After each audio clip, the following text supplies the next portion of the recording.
ബാല, മത്സരത്തിന് ഞങ്ങളും റെഡിയാണ് കേട്ടോ. അപ്പൊ തുടങ്ങാല്ലേ? അപ്പൊ എങ്ങനെയാ മോളെ മത്സരമൊക്കെ തീരുമാനിച്ചിരിക്കുന്നത്? ഓരോരുത്തരായിട്ടാണോ അതോ ടീം തിരിച്ചാണോ? ആ, ആൾക്കാരുടെ എണ്ണം കൂടുതലല്ലേ, അതുകൊണ്ട് ഒരു ടീമൊക്കെ ഞാൻ തിരിച്ചു വെച്ചിട്ടുണ്ട്. അല്ല, ഇനിയും കുറെ മെമ്പേഴ്സ് മിസ്സിംഗ് ആണല്ലോ. അവരൊക്കെ എവിടെ? ആ, അമ്മായിയും ശ്രേയയും അശോക് ചേച്ചിയൊക്കെ അപ്പുറത്തെന്തോ പണിയിലാന്ന് തോന്നുന്നു. എന്നാ പിന്നെ സമയം കളയണ്ട മോളെ. ഗോവിന്ദന്റെ അലങ്കോല പണികളൊക്കെ തീരാറായി. മോള് പോയി വേഗം അവരെ വിളിച്ചോണ്ട് വാ. ആ, ഞാൻ പോയി ഇപ്പൊ വിളിച്ചോണ്ട് വരാം. ഗോവിന്ദ, ഈ ഏണി ഒന്ന് മാറ്റിയാലോ? വേഗം ആവട്ടെ. മാറ്റാ മോനെ. മോളെ പിടിച്ചോ. സൂക്ഷിച്ച്. ആ,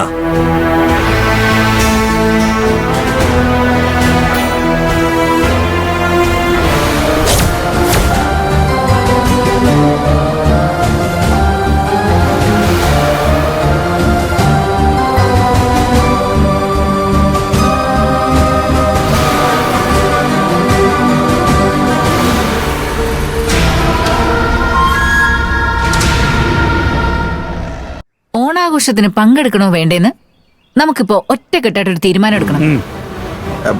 അതെ, നമുക്ക് ഈ ഓണങ്ങ് ബഹിഷ്കരിച്ചാലോ അപ്പച്ചി? വേണമെങ്കിൽ ഒരു ഇറങ്ങിപ്പോക്കും നടത്താം. എങ്ങോട്ട് ഇറങ്ങി പോകുന്ന കാര്യം പറയുന്നേ?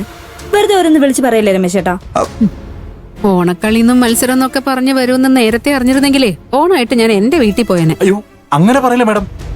ഇത് നമ്മുടെ ആദ്യത്തെ ഓണമല്ലേ, അത് ഈ വീട്ടിൽ തന്നെ ആഘോഷിക്കണം.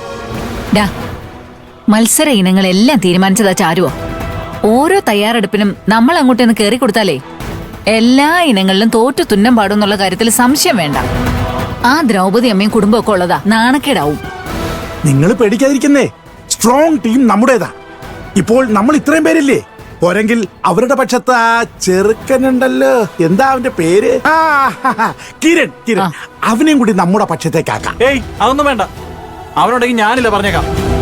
അല്ല, എനിക്ക് മനസ്സിലാവാഞ്ഞിട്ട് ചോദിക്കാം, നിങ്ങളൊക്കെ എന്തിനാ ഈ ചാരുവിനെ ഇങ്ങനെ പേടിക്കുന്നേ? ധൈര്യമായിട്ട് അങ്ങോട്ട് മത്സരിക്കാൻ ഇറങ്ങണമെന്നേ. നമ്മൾ ജയിക്കും, എനിക്ക് ഉറപ്പുണ്ട്.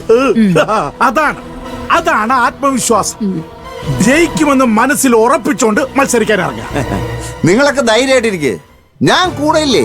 ഇത്തവണ മത്സരിക്കുന്ന എല്ലാ ഇനങ്ങളിലും നമ്മൾ ജയിച്ചിരിക്കും.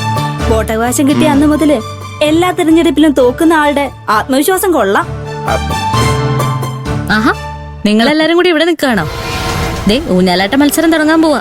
വേഗം വാ എല്ലാരും. നീ പോയി മത്സരം തുടങ്ങാനുള്ള ആളെ കൊട്ട്. ഞങ്ങൾ ഇതേ എത്തി. ചെല്ല്. വേഗം വരണേ, ബാക്കി എല്ലാരും അവിടെ എത്തി. ആ, ഇനിയിപ്പോ ആലോചിച്ച് നിന്നിട്ട് കാര്യമൊന്നുമില്ല. വാ, രണ്ടും കൽപ്പിച്ചിറങ്ങാം. അതെ, വാ. വാ.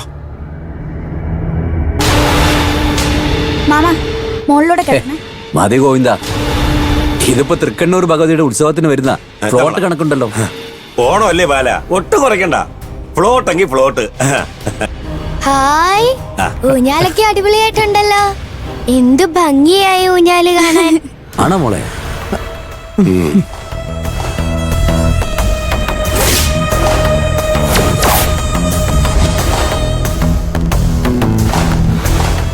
ചേച്ചി, ഊഞ്ഞാലാട്ട മത്സരം തുടങ്ങിയോ? ഇല്ലല്ലോ, തുടങ്ങാൻ പോകുന്നേ ഉള്ളൂ. ഇന്ന് ആന്റി, ഞാൻ മത്സരത്തിലുള്ള മുന്തിരിക്കൊല കെട്ടിട്ട് വരാം. ആ, വേഗം ആയിക്കോട്ടെ. എന്താ, മോളും മത്സരത്തിൽ പങ്കെടുക്കുന്നുണ്ടോ? പിന്നെ എനിക്കും മത്സരിക്കണം.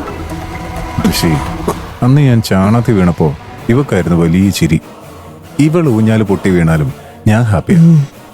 ആകാശേട്ടാ, ഞാനും മത്സരിക്കട്ടെ? ആകാശേട്ടാ, ഓ, മോള് വേണമെങ്കിൽ ഊഞ്ഞാല് കയറിയിരുന്ന് കുറച്ചു നേരം ആടിക്കോ. മത്സരത്തിലൊന്നും പങ്കെടുക്കണ്ട മോളെ, നമുക്ക് പേടിയാവും. ദേ, ആ മുന്തിരിക്കൊല കണ്ടോ? അത്രയും ദൂരം വരെ ആടി പോവാനുള്ളതാ. വേണ്ട മോളെ. എനിക്ക് പേടിയൊന്നുമില്ല, എന്നെ കൂടെ മത്സരിപ്പിക്കും മാഷേ. ഇങ്ങ് പാടി കാന്താരി, വാ. നിനക്ക് പേടിയുണ്ടോ? ഞാനൊന്ന് നോക്കട്ടെ. പതുക്കെ. ആകാശം സൂക്ഷിച്ച്. ആകാശേ, പതുക്കെ മതി. കുഞ്ഞാണേ, അവള് മറിഞ്ഞു വീഴും. ഇവളുടെ ധൈര്യം എത്രത്തോളം ഉണ്ടെന്ന് ഞാനൊന്ന് നോക്കട്ടെ.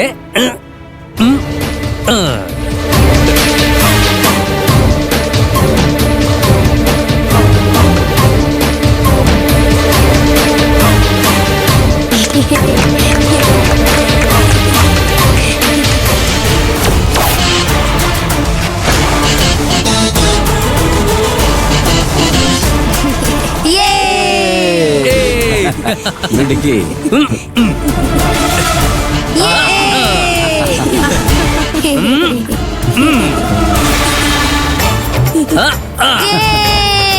മിടുക്കി അവള്. ആ പോട്ടെ പോട്ടെ.